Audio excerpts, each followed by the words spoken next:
Uma informação importante: o governo pretende atuar contra o movimento das empresas de telefonia para revisar o decreto que garante a isonomia na internet, que é a neutralidade da rede, princípio que impede as teles de cobrar mais dos clientes para determinados serviços digitais. Está conosco o ministro da Ciência, Tecnologia, Inovações e Comunicações, Gilberto Kassab. Ministro, bom dia, bom ano para o senhor. Obrigado pela atenção. Bom dia, Thiago, ouvintes. É uma satisfação falar com a PAN. É evidente que a posição do governo ela está apenas sendo ratificada, porque alguns meses atrás tive a oportunidade de participar de importantes debates, onde ficou clara a nossa posição de não estar ao lado dessa demanda das operadoras. E como é que o senhor vai enfrentar essa demanda? Porque as teles prometem reagir, prometem pressionar por uma mudança depois dessa decisão. Inclusive é uma decisão dos Estados Unidos, não é? Mas os Estados Unidos têm as suas circunstâncias, têm o nosso respeito, a nossa compreensão às suas decisões, mas o Brasil tem a sua autonomia, o Brasil sabe o que quer para o seu futuro e principalmente para o seu presente. Hoje não tem a menor condição de nós levarmos a sociedade brasileira a esse debate, não é justo, não é correto. As operadoras, elas não têm contratualmente esse direito, portanto o governo brasileiro estará ao lado da sociedade, estará ao lado do que é correto, que é manter a situação como é hoje, com um rigor muito grande, cada vez maior na fiscalização dos serviços que as operadoras devem prestar junto à sociedade brasileira. E como é que será feita essa fiscalização? Como é que será o desdobramento dessa decisão, ministro? A fiscalização já é feita, não é? É um dever do Estado, das nossas agências, né? Fiscalizar os serviços, as concessões que foram feitas. Eu quero até registrar que se há algo que se transformou no país de uma maneira muito competente foram as comunicações, num processo onde elas eram públicas, né?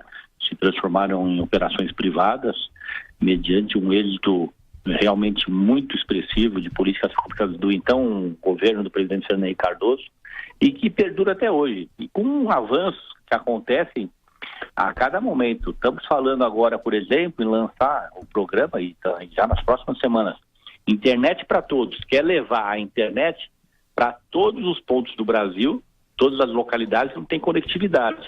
Mas isso não significa que nós vamos deixar de lado os nossos compromissos com a sociedade brasileira.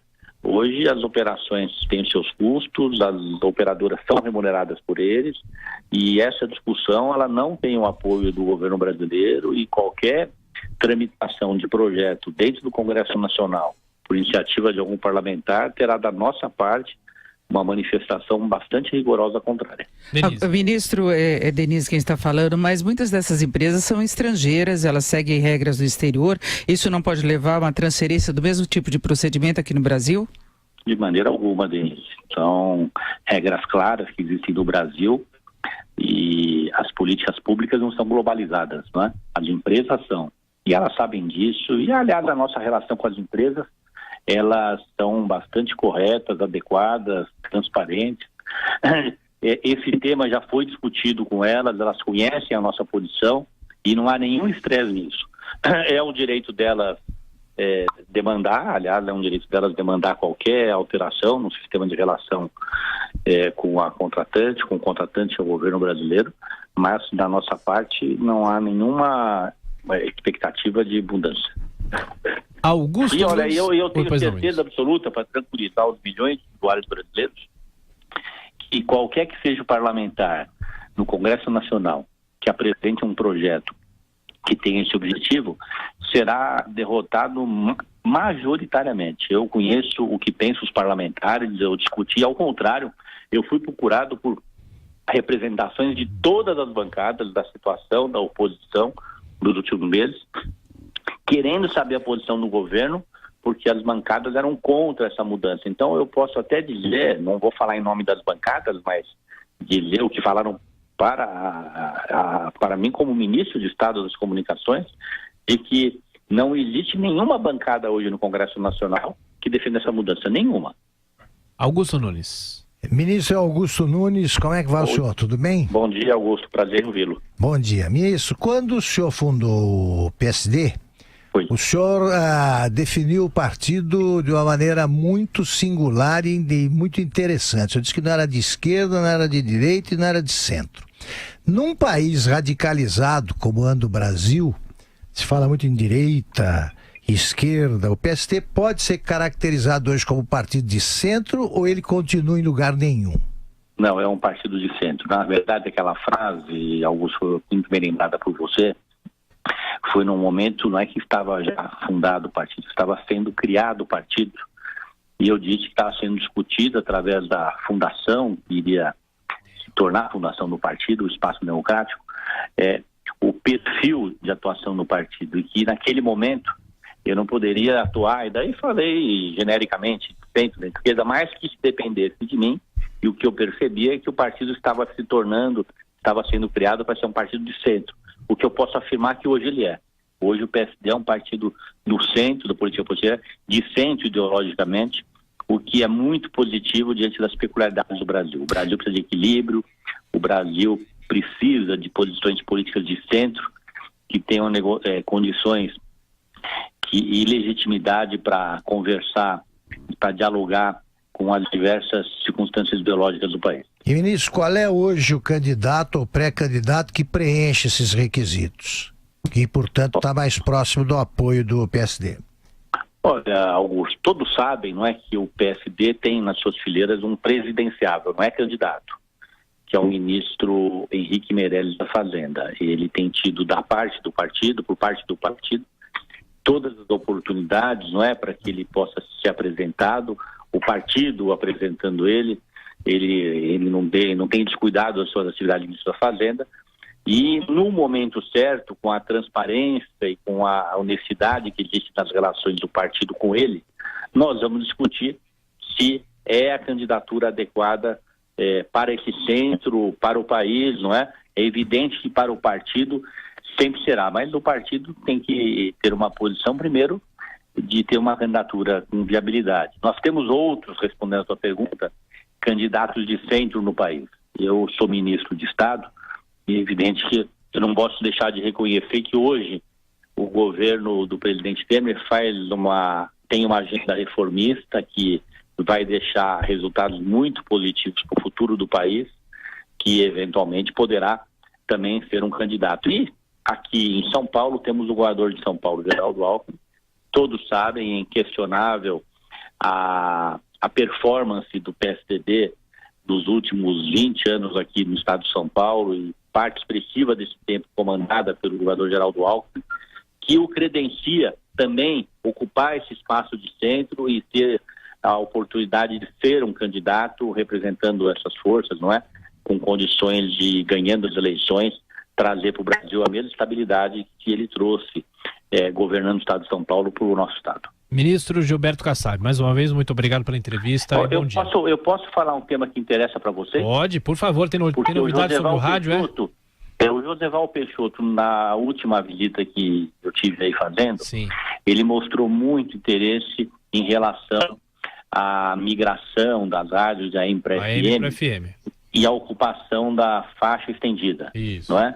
Então eu tenho uma boa notícia para dar para vocês da PAN, que prestam um extraordinário serviço há décadas junto a São Paulo e ao Brasil, e que tem interesse em algumas regiões dessa migração, de que o Ministério das Comunicações, nós já encaminhamos para a Presidência da República, já está na Casa Civil, uma proposta de decreto, que eu espero que o presidente assine nos próximos dias, criando uma faixa de 180 dias para que as rádios as emissoras que têm interesse de fazer essa migração se inscrevam e se habilitem, e isso poderá acontecer com a PAN e diversas outras emissoras de todo o Brasil. E se publicar, por exemplo, na semana que vem, teremos então 6 meses a partir da semana que vem para que elas se habilitem, se inscrevam, e imediatamente o Ministério vai começar a fazer análise, começando pelas grandes cidades. Aonde não houver espaço, será ocupada a faixa estendida. Então, é uma boa notícia, eu sei que isso interessa diretamente às emissoras que fazem um trabalho sério como a PAN, e principalmente àqueles que são os ouvintes, né, das emissoras. É uma boa notícia. Bom dia, Joseval, o senhor referiu meu nome, é que nosso tempo estava esgotado. Eu queria perguntar alguma coisa para o senhor, mas fica para uma outra oportunidade. Só vamos esperar que, assinado o decreto, também o senhor tenha a gentileza de nos ligar, para a gente dar notícia. Perfeito. Estamos muito aguardando, eu espero que seja já nos próximos dias, ainda no mês de janeiro, para que seja a grande notícia do ano novo do governo para os radiodifusores que prestam serviço tão competente junto à nação brasileira. Agora eu aproveito, já que a gente estendeu o tempo, o senhor falou do Alckmin, falou do Temer. Pois não. E o Serra, qual é o desejo dele para este ano? Olha, Joseval, todos sabem, não é, que eu sou suspeito a falar do Serra, porque como prefeito de São Paulo, eu fui o prefeito mais longevo da história de São Paulo, 7 anos, e nesses 7 anos eu tive uma parceria muito importante com o Serra, seja ele como prefeito, quando eu era vice-prefeito, seja ele como governador, quando eu já era prefeito. Depois, no meu segundo mandato, reeleito prefeito, eu também tive a oportunidade de continuar a parceria com ele, e tenho até hoje com ele, não apenas uma parceria, mas uma relação pessoal muito correta, apesar de estarmos em partidos diferentes. Daí a minha pergunta. Eu sempre tenho dito, quando me perguntam, se o Serra seria bom para São Paulo ter o Serra como candidato a governador. Eu tenho respondido, olha, não seria bom, seria extraordinário. Eu diria até que é um luxo para um estado, qualquer que seja ele, ter à frente do estado uma personalidade como o Serra, com a sua experiência, ainda mais num momento tão difícil que o Brasil atravessa, um momento com uma conjuntura econômica desafiadora, que felizmente, graças às propostas do governo federal, do governo do presidente Temer, tem sinalizado que as coisas vão melhorar, como a queda de juros que já está acontecendo, a queda da inflação, e tendo o Serra num estado com a nossa dimensão de São Paulo à frente, com capacidade de montar equipe, com experiência, é a certeza, a segurança que nós vamos conseguir navegar nessas ondas difíceis que virão pela frente. Ministro Kassab, muito obrigado pela entrevista, um bom dia e bom ano para todos nós. Obrigado, Joseval, para todos vocês, um abraço muito forte.